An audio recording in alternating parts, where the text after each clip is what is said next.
Saudara-saudara yang dikasihi dalam Tuhan Yesus Kristus, pembacaan Alkitab kita pada hari ini dari Roma pasal 11. Roma pasal 11 ini ada 36 ayat. Tetapi kita tidak akan membaca 36 ayat itu sekaligus. Kita akan membaca 4 ayat terakhir terlebih dahulu, ayat 33 hingga ayat 36. Sedangkan ayat 1 dan seterusnya akan kita baca di mana perlu dalam uraian. Jadi sekarang saya akan membacakan Roma pasal 11 ayat 33 hingga ayat 36 yang bunyinya begini. Roma 11, 33 hingga 36. Oh, alangkah dalamnya kekayaan hikmat dan pengetahuan Allah. Sungguh tak terselidiki keputusan-keputusannya dan sungguh tak terselami jalan-jalannya. Sebab siapakah yang mengetahui pikiran Tuhan? Atau siapakah yang pernah menjadi penasihatnya? Atau siapakah yang pernah memberikan sesuatu kepadanya sehingga ia harus menggantikannya? Sebab segala sesuatu adalah dari Dia dan oleh Dia dan kepada Dia. Bagi Dialah kemuliaan sampai selama-lamanya. Dalam bacaan kita hari ini, Paulus menunjukkan bahwa ia begitu kagum dengan hikmat dan pengetahuan, keputusan-keputusan, dan jalan-jalan Allah. Jadi apa yang ada dalam hikmat, pengetahuan atau benak, atau yang ia rencanakan dalam pikirannya, ini dilakukan di dalam kekekalan, dan bagaimana ia memutuskan atau menetapkan akan hal itu juga dilakukan dalam kekekalan sebelum dunia dijadikan. Dan yang ketiga, bagaimana ia membawanya ke dalam pelaksanaan atau action, yakni di dalam sejarah kita umat manusia sekarang ini. Nah, ini yang membuat Paulus kagum atau takjub. Dan dia paparkan itu dari pasal-pasal sebelumnya, tetapi dari Roma pasal 11 atau dari pasal 11 ini saja kita sudah dapat melihatnya. Bagian pertama, kita lihat dulu ayat 1 hingga ayat 6. Ayat 1 hingga 6. Yang menjadi pokok di sini adalah selalu ada sisa Israel. Tapi perlu dicatat tidak sekedar sisa dari bangsa itu, namun sisa yang merupakan orang-orang percaya Israel. Paulus memberi contoh dirinya sendiri sebagai sisa Israel. Di ayat 1, karena aku sendiri pun orang Israel dari keturunan Abraham dari suku Benyamin. Pada ayat 2 hingga ayat 4, yang memberi contoh orang-orang yang tidak menyembah berhala dalam zaman Elia. Kata Elia pada waktu itu, Tuhan, nabi-nabimu telah mereka bunuh. Mesbah-mesbahmu telah mereka runtuhkan. Hanya aku seorang dirilah yang masih hidup, dan mereka ingin mencabut nyawaku. Tetapi bagaimanakah firman Allah kepadanya? Aku masih meninggalkan 7.000 orang bagiku yang tidak pernah sujud menyembah Baal.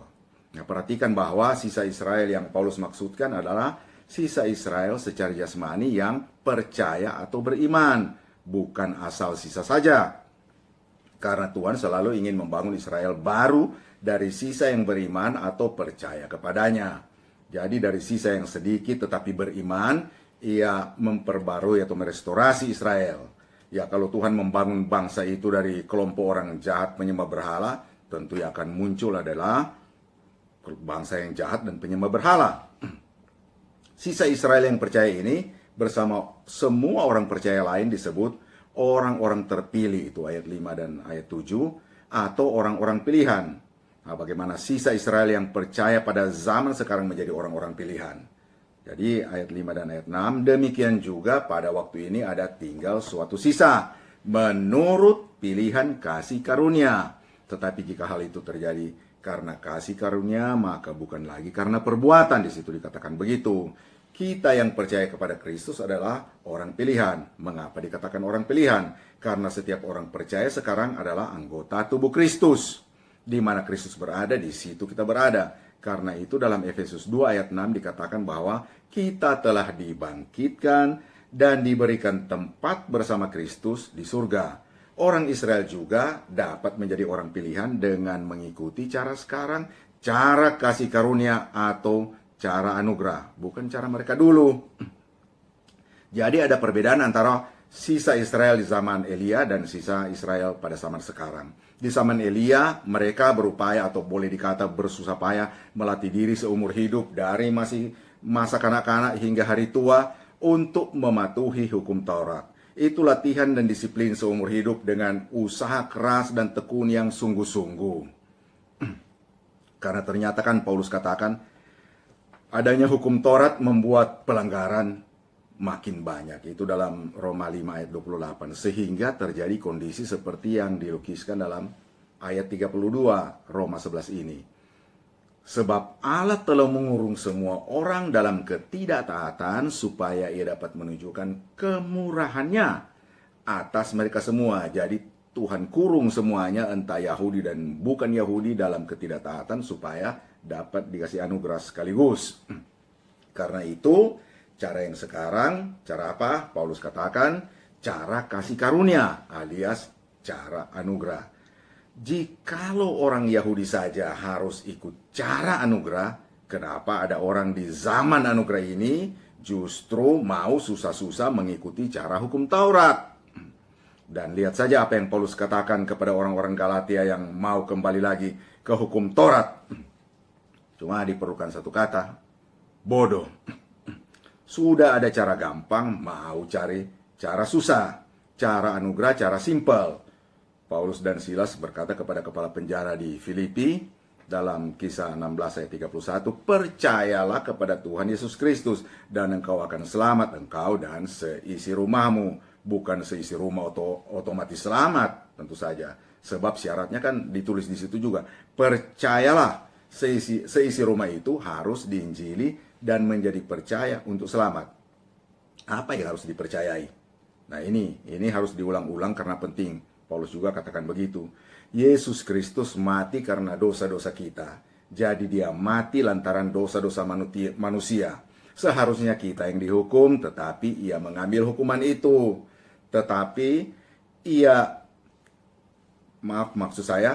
hukuman itu dia kenakan kepada dirinya. Jadi ia disalibkan, menggantikan kita. Mestinya kita yang dihukum, yang berada di posisi salib itu. Tetapi hukuman itu diambil alih oleh Yesus Kristus pada dirinya. Bukan pada kita. Ya. Dia mati menggantikan kita. Sekarang dia kemudian sudah bangkit dan naik ke surga. Di surga ia menjadi kepala gereja tubuh Kristus yang sekarang ada di dunia ini.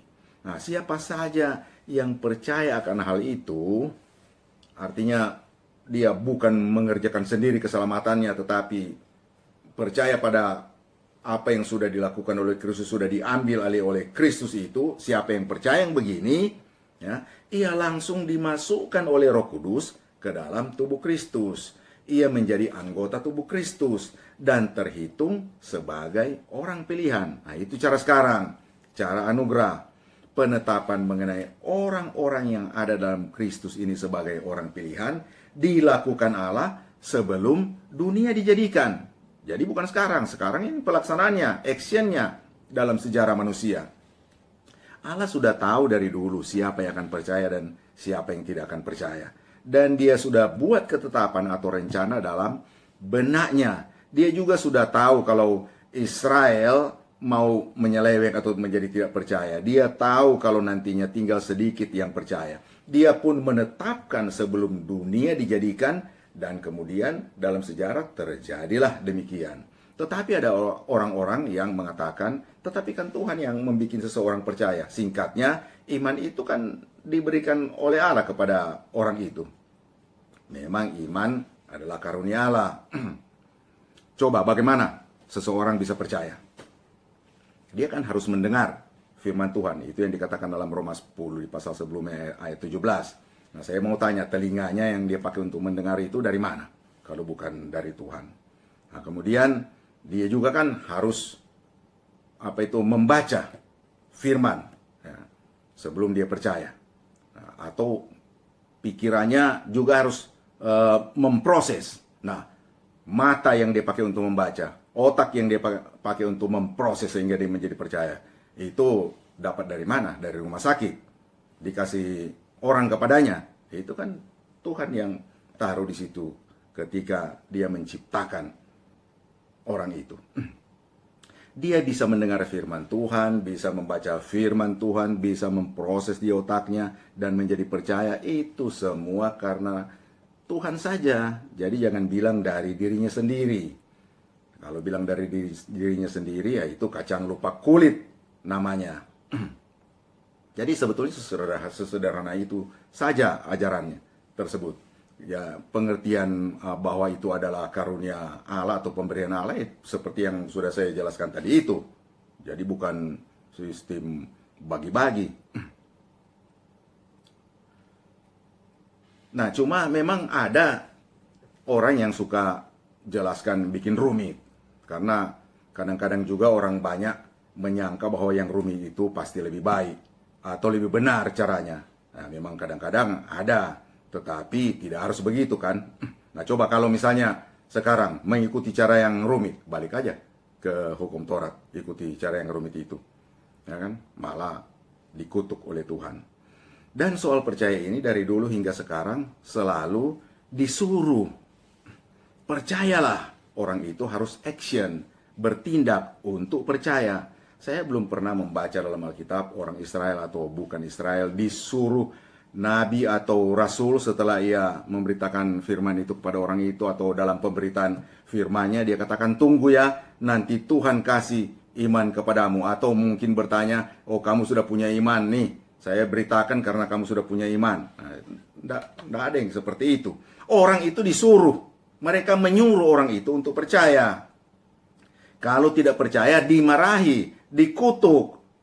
Kalau ada orang yang tidak percaya, nah ini menjadi pertanyaan, apakah Rasul itu memarahi Tuhan karena tidak memberikan iman kepada orang itu, atau memarahi orang itu karena tidak percaya kepada Tuhan? Tuhan juga marah kalau ada orang yang tidak percaya. Dia malah mengancam.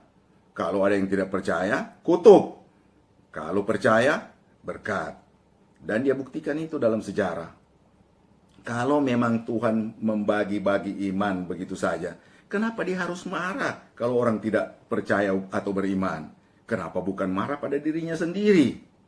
Tetapi yang selalu kita baca dalam Alkitab kan, dengarlah, artinya pakailah pendengaranmu, lihatlah, pakailah penglihatanmu, berhikmatlah, pakailah pikiranmu.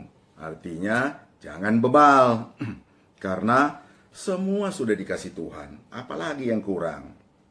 Malahan saudara-saudara, orang yang datang kepada kita kan memberitakan firman Tuhan adalah hamba Tuhan, utusan Tuhan. Firman yang ia beritakan adalah firman Tuhan. Ion-ion di udara yang menjadi pengantar bunyi sehingga firman Tuhan dapat kita dengar, itu juga diciptakan oleh Tuhan. Nah, saya tanya, mana yang dari diri saudara dan saya? Bahkan hati dan pikiran saudara dan saya yang kemudian tergugah dan menjadi percaya, Tuhan juga yang ciptakan dan taruh di situ. Siapa yang berani mengatakan saya menjadi percaya gara-gara saya? Gara kehebatan atau gara-gara instrumennya semua dari Tuhan kok. Ya. Jadi kalau dikatakan percaya itu karunia Tuhan, ya memang bagaimana saudara percaya kalau tidak memiliki karunia-karunia dari Tuhan tadi itu? Tidak mungkin.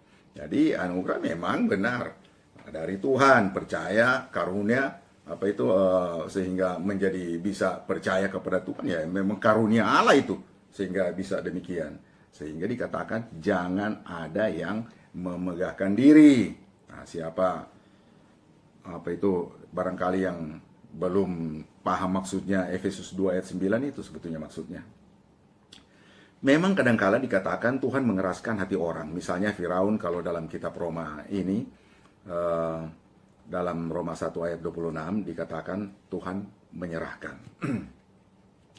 Menyerahkan mereka kepada dosa-dosa yang parah. Atau pada pasal 11 ayat 7, tegar hatinya. Dan Tuhan biarkan seperti itu. Memang kadang-kadang ada yang seperti itu. Nah, tetapi sebetulnya saudara-saudara, orang-orang ini memang tidak mau percaya. Mau dibilang apapun ke telinganya, mau ditunjukkan apapun ke mata mereka, mau dikasih pengertian apapun ke dalam pikiran mereka, mau digugah seperti apapun hatinya, mereka tetap tidak mau percaya. Ya Tuhan biarkan saja seperti itu.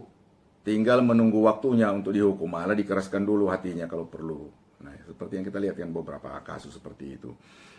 Karena yang seperti itu atau orang yang demikian memang orang bebal, orang yang seperti ini mau diapain pun dia memang kayak begitu. Orang begini banyak, ya, tidak mau percaya. Sedangkan orang yang mau percaya, orang pilihan itu sedikit jumlahnya. Nah, bagian kedua ayat 7 hingga ayat 10 menggambarkan bahwa Israel sekarang sedang tegar hatinya. Sedang seperti orang buta. Ini sebagian besar Israel atau Israel sebagai bangsa. Bukan sisa Israel, yaitu jumlah sedikit dari orang Israel yang percaya. Mereka tidak seperti orang buta yang percaya ini. Masa Rasul Paulus, Silas, Petrus, Yohanes, Yakobus seperti orang buta? Tidak mungkin. Mereka orang percaya.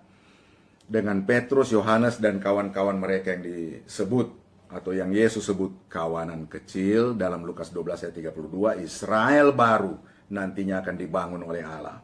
Sekarang Israel masih buta. Malahan dalam bagian ini, sebagian besar Israel masih tergolong dalam sebutan orang-orang yang lain. Itu dikatakan di ayat 7. Paulus dan kawan-kawan pergi kepada bangsa-bangsa lain. Mereka membawa kabar dalam dispensasi anugerah. Apabila ada orang Yahudi mau percaya sekarang ini, nah dia bukan mengikuti cara dulu, cara hukum Taurat, tetapi ikuti cara sekarang, cara anugerah.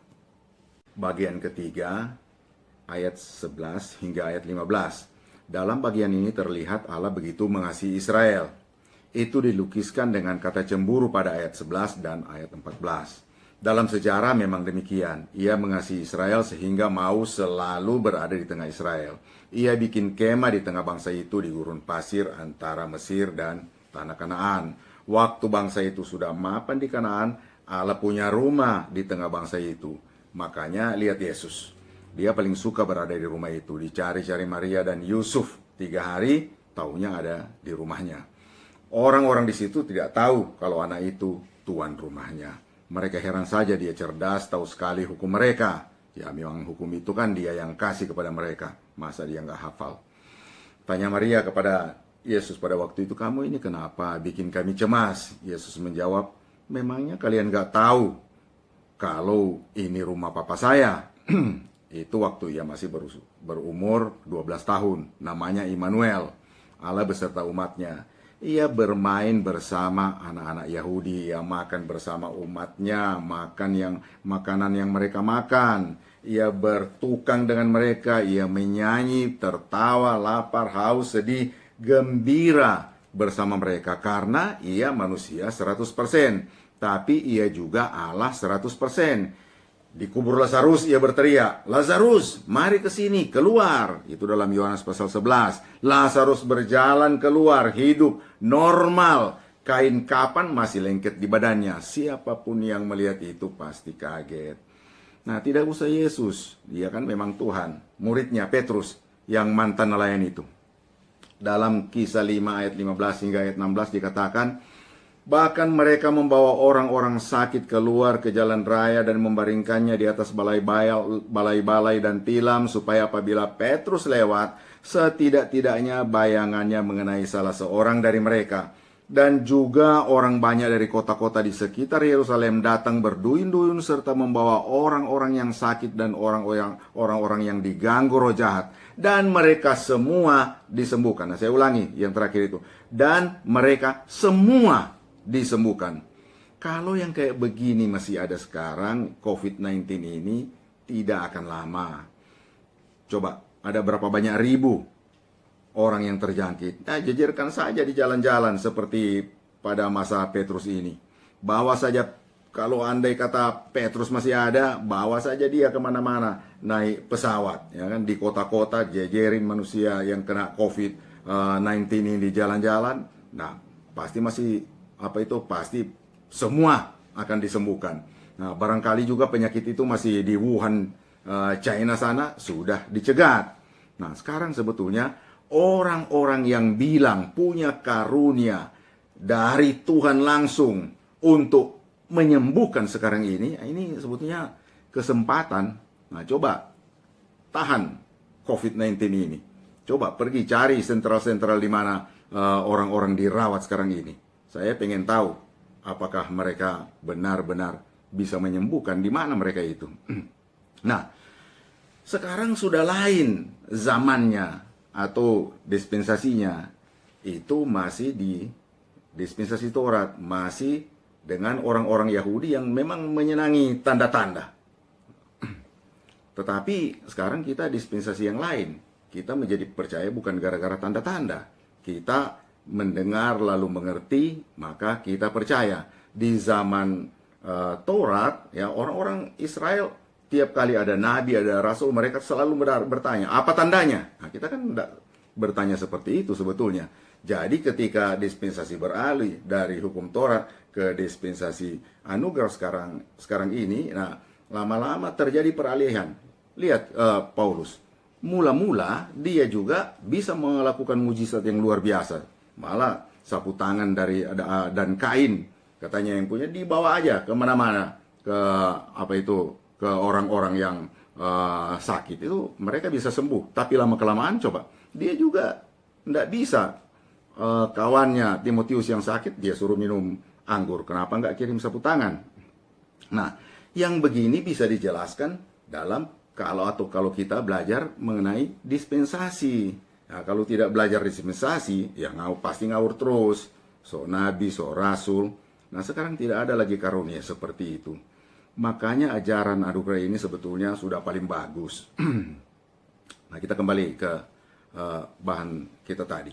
Allah mengasihi Israel dan ingin terus bersama mereka. Ia akhirnya datang dalam diri Yesus Kristus, tetapi mereka menolak dia. Ia pun beralih dari dari Israel pergi kepada bangsa-bangsa lain.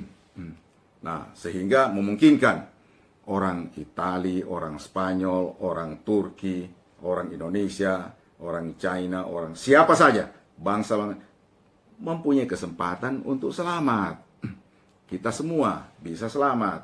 Nah, karena tadinya bekerja bersama-sama dengan orang Israel, sekarang Allah beralih kepada bangsa lain. Lalu muncul kalimat ini. Maka aku bertanya, ayat 11. Adakah mereka tersandung dan harus jatuh? Sekali-kali tidak, kata Rasul Paulus. Tetapi oleh pelanggaran mereka, keselamatan telah sampai kepada bangsa-bangsa lain. Supaya membuat mereka cemburu. Nah, jadi Allah beralih kepada bangsa-bangsa lain untuk membuat Israel cemburu. Lalu dalam ayat 13 dan 14, Paulus berkata, Aku berkata kepadamu, hai bangsa-bangsa bukan Yahudi, justru karena aku adalah rasul untuk bangsa-bangsa bukan Yahudi, aku menganggap hal itu kemuliaan pelayananku, yaitu kalau aku dapat membangkitkan cemburu di dalam hati kaum sebangsaku menurut daging dan dapat menyelamatkan beberapa orang dari mereka. Juga menurut Paulus, jadinya ia melayani kita, salah satunya untuk membangkitkan rasa cemburu Israel.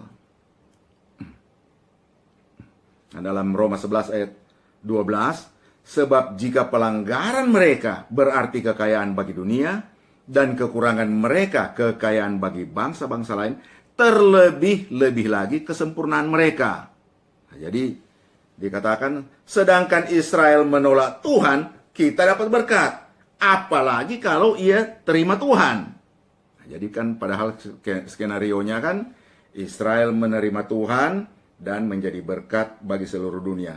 Tetapi karena dia menolak Tuhan, program tersebut pun ditunda. Nanti disambung lagi. Itu nanti bakal muncul lagi menjelang Yesus datang. Disambung lagi program dengan bangsa Israel. Sekarang program dengan bangsa-bangsa lain. Karena program tersebut ditunda. Masuk rencana yang juga sudah diputuskan sebetulnya sebelum dunia dijadikan. Jadi tadinya kan rencana dengan bangsa Israel, ya, baru kemudian mencapai dunia. Nah, karena dia tolak, maka muncul rencana yang tadinya sudah direncanakan, yaitu plan atau rencana B. Nah, ini kalau plan sebelumnya plan A kita katakan dengan bangsa Israel, sekarang karena Israel menolak, maka muncul plan atau rencana B. Nah itu terjadi peralihan. Ayat 16 hingga ayat 24. Jikalau roti sulung adalah kudus, maka seluruh adonan juga kudus. Dan jikalau akar adalah kudus, maka cabang-cabang juga kudus. Dikatakan dalam ayat 16. Lalu digambarkan bahwa ada akar zaitun. Cabang-cabang aslinya kemudian dipangkas dari pohon aslinya. Cabang-cabang asli itu adalah Israel. Di dalam plan A tadi itu, dipangkas, ditunda. Kita cabang diambil dari zaitun liar dan dicangkokkan ke batang atau akar yang asli itu. Nah inilah yang sedang berjalan sekarang, plan B. Jadi Israel cabang asli ditebang. Sebagai gantinya, kita cabang dari zaitun liar dicangkokkan ke situ. Ada yang menjelaskan ini dengan Roma 4 ayat 10 hingga ayat 12 dan kelihatannya memang masuk akal, matching. Ya. Di situ di dalam Roma 4 ayat 12 ayat 10 hingga ayat 12 dikatakan, dalam keadaan manakah hal itu diperhitungkan? Ini mengenai Abraham. Sebelum atau sesudah ia disunat. Bukan sesudah disunat tetapi sebelumnya. Dan tanda sunat itu diterimanya sebagai meterai kebenaran berdasarkan iman yang ditunjukkannya sebelum ia bersunat. Demikianlah ia dapat menjadi bapa semua orang percaya yang tidak bersunat, supaya kebenaran diperhitungkan kepada mereka, dan juga menjadi bapa orang-orang bersunat, yaitu mereka yang bukan hanya bersunat tetapi juga mengikuti jejak iman Abraham, bapa leluhur kita pada masa ia belum disunat. Abraham itu mirip roti sulung, ia kudus, seluruh adonan kudus. Juga mirip akar, orang Israel keluar dari sana. Kita juga dibilang keturunan Abraham. Kenapa kita bisa dibilang keturunan Abraham? Karena kita ini adalah anggota atau bagian dari Kristus yang adalah keturunan Abraham. Tapi perhatikan ayat-ayat itu. Demikianlah ia dapat menjadi bapa semua orang percaya yang tak bersunat, supaya kebenaran diperhitungkan kepada mereka, dan juga menjadi bapa orang-orang bersunat, yaitu mereka yang bukan hanya bersunat tetapi juga mengikuti jejak iman Abraham. Jadi bangsa Israel sekarang yang tidak percaya tidak cocok menyebut Abraham sebagai bapa mereka ini, menurut uraian dari Paulus. Hanya yang beriman saja. Tapi bangsa yang dipangkas itu akan dicangkokkan kembali. Cabang asli dicangkok ke akar atau pohon asli. Yang menjadi pertanyaan, kapan itu akan terjadi? Saudara-saudara, kita tiba pada bagian 5 ayat 25 hingga ayat 32, tetapi kita akan gabungkan dengan bagian akhirnya, yaitu hingga ayat 36, sehingga bagian 5 ini akan merupakan bagian terakhir dalam bahasan kita. Pada bagian ini ditunjukkan sampai kapan plan B atau plan Allah dengan bangsa-bangsa lain ini akan berlangsung. Dan dikatakan dalam ayatnya yang ke-25, sebagian dari Israel telah menjadi tegar, sampai jumlah yang penuh dari bangsa-bangsa lain telah masuk. Nah, kalau ini dijadikan semacam clue, sebenarnya clue ini adalah clue yang ketiga. Yang clue yang pertama adalah sampai Israel menjadi cemburu dan mencari Allah yang sudah kita lihat tadi. Kemudian yang kedua, sampai cabang zaitun asli dicangkokkan pada akar atau pohon asli. Artinya Israel dicangkokkan lagi pada program itu. Program A itu atau rencana A itu disambung. Nah, kemudian pada clue yang ketiga ini, sampai jumlah yang penuh dari bangsa-bangsa lain telah masuk. Artinya sampai orang terakhir dispensasi sekarang diinjili dan menjadi percaya. Nah, kalau sudah itu terjadi, nah ini akan berakhir plan B ini. Ketiga clue ini kelihatan biasa-biasa saja sebetulnya. Tetapi saudara-saudara, COVID-19 ini terus terang membuat ketiga clue ini semakin nyata, bahkan menjadi terang benderang. Kan dalam 2 Tesalonika pasal 2 ayat 3 dan ayat 4 dikatakan bahwa sebelum hari Tuhan tiba akan muncul dahulu manusia durhaka. Ia akan meninggikan diri seperti Allah, dan karena itu ia akan menduduki bait Allah. Dan dalam Wahyu pasal 13 ayat 16 dan ayat 17 dikatakan, dan ia menyebabkan sehingga kepada semua orang, kecil atau besar, kaya atau miskin, merdeka atau hamba, diberi tanda pada tangan kanannya atau pada dahinya, dan tidak seorang pun yang dapat membeli atau menjual selain daripada mereka yang memakai tanda itu, yaitu nama binatang itu atau bilangan namanya. Dan pada ayat 18 dijelaskan bahwa bilangan yang dimaksud itu adalah 666. Dan herannya saudara-saudara, 66 ini ada di barcode. Semua barcode kita ada itu. Jadi kalau saudara lihat pada barang yang menggunakan barcode, buku-buku apa saja, mau buku rohani juga ada itu. Ya.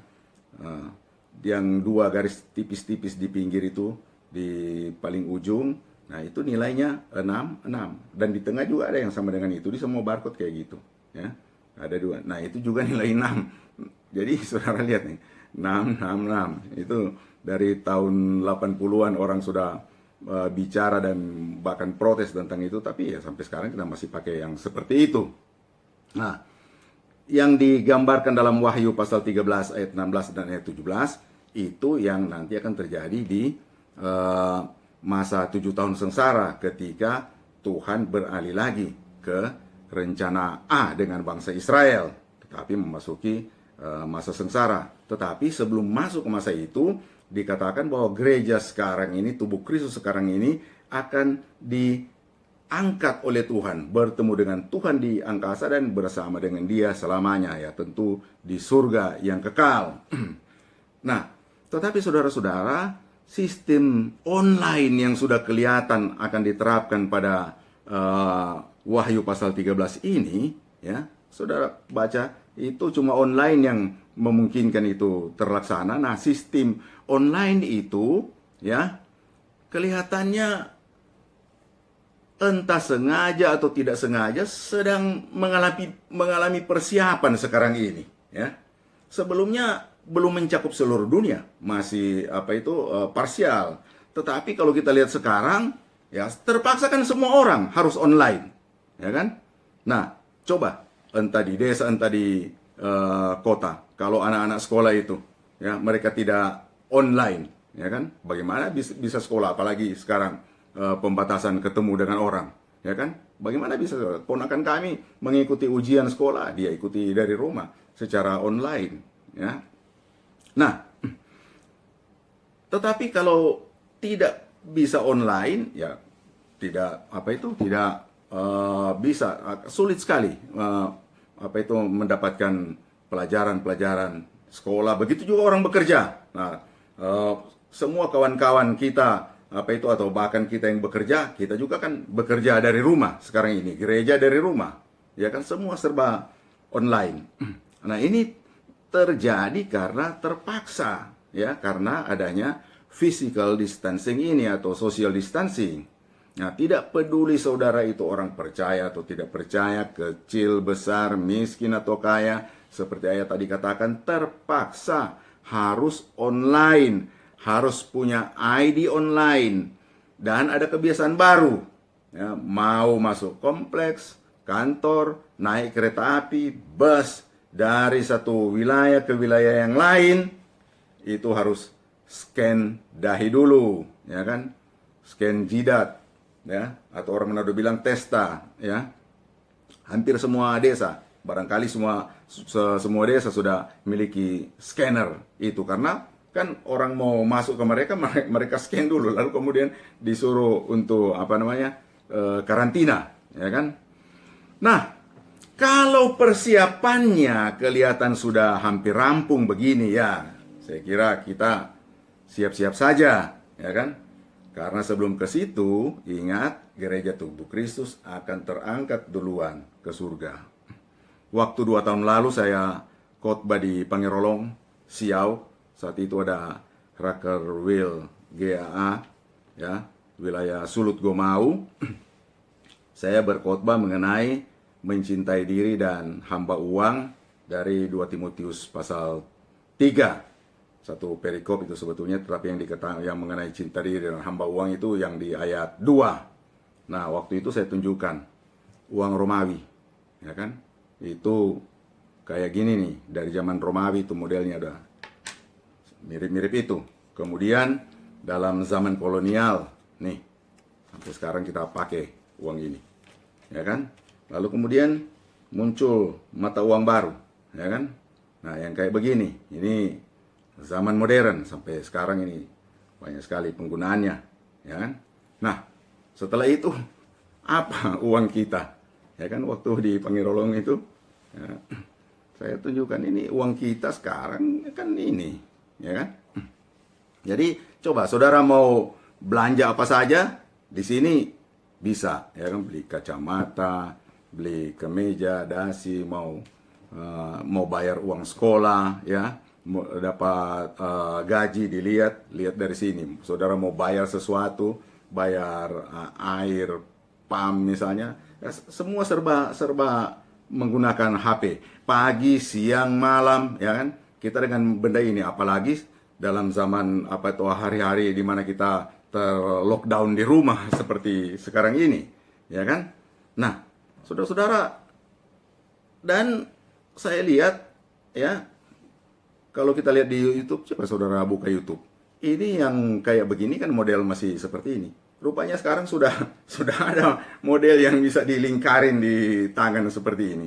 Jadi benda itu akan ada di sini, ya kan? Nah, sekarang saja begini kan kita siang hari malam dengan ini, ya kan? Apalagi kalau kita sudah enteng sekali dan makin tipis dia, ya kan? Di sini kemana-mana, saudara mau apapun perlu barang itu, ya kan? Dan dibikin kan mau kita berenang juga bisa, ya kan? Nggak usah dilepas-lepas, ya lama-lama barangkali akan dicap entah di mana di tangan kanan ini. Dan saudara lihat kita selalu perlu, ya kan? Apalagi kalau kawan-kawan yang punya temennya di luar negeri, ya kan, dia siang di sini malam, sehingga ya 24 jam kita komunikasi menggunakan barang ini. Nah, apa nggak jadi semacam hamba uang kita, ya? Ya mungkin Paulus maksudkan nilainya, ya tentu saja, ya. Tetapi kok saya melihat kok bisa cocok sekali dikatakan dengan hamba uang, malah terjadi bukan cuma sekedar nilainya, tetapi juga secara letterlah, ya, secara harfiah ini terjadi. Dan saudara lihat di ayat tadi di mana katanya tandanya apa itu ditaruh, ya kan, di tempat scan sekarang itu, dan di tempat orang taruh barang ini, ya kan, nah, di sini, ya kan. Nah, yang saya heran kok bisa cocok sekali dengan yang dikatakan oleh Alkitab, ya kan, bisa pas, ya, dengan Wahyu pasal 13 ayat 7. Nah, jadi saudara lihat, mau baca surat Paulus, mau lihat juga yang di Wahyu, sama saja, ya kan? Mirip dua-duanya, ya kan? Jadi Wahyu itu merujuk pada apa yang terjadi nanti menjelang Yesus datang setelah gereja diangkat, dan Paulus berbicara tentang, kalau kita lihat ayat sebelum apa itu ayat 2 di 2 Timotius 3 tadi, itu dikatakan oleh Paulus pada hari-hari terakhir. Itu hal-hal yang akan terjadi pada hari terakhir. Nah, di sini perlu diingat bahwa hari-hari terakhir Paulus dia bicara mengenai hari-hari terakhir dari plan B ini. Sedangkan yang dimaksudkan oleh Petrus hari-hari terakhirnya di Kisah Rasul pasal 2 itu hari-hari terakhir plan A dengan bangsa Israel. Jadi ketika Petrus berbicara tentang hari-hari terakhir, dia berbicara tentang hari-hari terakhir bangsa Israel yang ditunda, nanti kemudian disambung lagi. Tetapi sekarang Paulus sedang berbicara mengenai hari-hari terakhir, kita plan B sekarang ini. Tetapi bahasanya mirip di sini, dan itu saudara-saudara, kalau kita lihat cocok sekali dengan keadaan sekarang setelah terjadinya COVID-19 ini, ya. Nah, jadi kita lihat kok aneh sekali Alkitab kita, begitu hebat. Dan yang membuat Paulus kagum atau takjub adalah entah plan A dilaksanakan atau plan B dijalankan. Jadi entah plan A dilaksanakan secara tuntas atau sekarang juga plan B ini dijalankan, hasilnya sama saja. Saudara lihat, Tuhan, Israel menjadi berkat bagi bangsa-bangsa lain, sehingga akhirnya kan seluruh dunia, ya kan? Nah, plan B juga begitu. Tuhan, bangsa-bangsa lain, Israel dapat bergabung dengan bangsa-bangsa lain dan ikut cara kita, ya. Jangan ikut cara dia dulu, jangan kayak di plan A. Dia ikut cara kita di plan B sekarang ini, dia juga selamat, ya. Jadi mencakup seluruh dunia juga, ya. Jadi di plan A, makanya Yesus di plan A katakan pergilah ke seluruh dunia. Sekarang juga Paulus bicara tentang seluruh dunia didamaikan dengan Allah. Nah ini yang membuat kemudian Paulus menjadi kagum. Dia belajar di Yerusalem kepada rabi yang sangat terkenal, Gamaliel namanya, ya. Rabi di Yerusalem ini, ya, tetapi dia belum pernah belajar yang seperti itu, ya kan? Dari Gamaliel dia nggak pernah diajarin. Yang diajarin terus adalah plan A itu, jadi program Allah dengan bangsa Israel, itu yang dalam yang dipelajari. Nah, yang plan B ini baru Paulus tahu setelah Tuhan bukakan langsung kepadanya, ya. Dan ketika dia lihat ini, dia heran, ya kan? Dia kagum, bukan main, ya kan? Nah, kenapa Paulus jadi kagum? Nah, saudara-saudara, begini. Sebagai orang Yahudi tulen, ia heran, kok ada juga yang begitu, ya kan? Dan sebagai seorang ahli hukum, dalam hal ini hukum Yahudi yang sangat keras dan tanpa kompromi, yang salah harus langsung dihukum, dirajam dengan batu, ya, sehingga mestinya Israel dirajam dengan batu, dikutuk keras bangsa ini, habis bangsa ini, ya kan? Tapi Paulus takjub dengan pemecahan atau jalan keluar yang Allah berikan bagi mereka. Jadi Israel yang Tuhan kasihi, seakan-akan kepada mereka Tuhan berkata begini, kalian boleh selamat juga sekarang, ya kan? Caranya bagaimana? Caranya adalah bukan cara Taurat, cara anugerah. Ikuti saja, gabung saja dengan bangsa-bangsa lain itu, dan ikuti cara anugerah, bukan cara lama, cara Taurat. Jadi sebagai kesimpulan, kalau Tuhan sudah membuat rencana, sudah memutuskan untuk melaksanakannya, rencana itu pasti terlaksana. Mau dibelokkan seperti apapun oleh manusia atau setan sekalipun, maksud Tuhan tetap saja akan dapat ia capai. Kita pun, saudara-saudara, melihat fakta-fakta selama social atau physical distancing atau jaga jarak orang per orang pada saat ini dan membandingkannya dengan Alkitab, kita menemukan bahwa ternyata Alkitab benar. Apa yang Tuhan tulis melalui para penulis Alkitab ribuan tahun yang lalu tentang masa sekarang sangat cocok, tidak meleset dengan kenyataan. Yang sekarang kita alami dan saksikan dari rumah kita itu mirip dengan yang ditulis di dalam Alkitab. Kita lihat dari rumah, entah dari ruang duduk, dari kamar, dari dapur kita bisa saksikan semuanya. Nah, semuanya sudah terang benderang, sudah cocok, sudah matching orang bilang, ya. Sehingga terus terang saja sudah keterlaluan kalau kita tidak percaya Kristus sekarang ini, tidak percaya Alkitab, dan satu lagi, tidak percaya cara anugerah. Ini tiga ini, ya kan?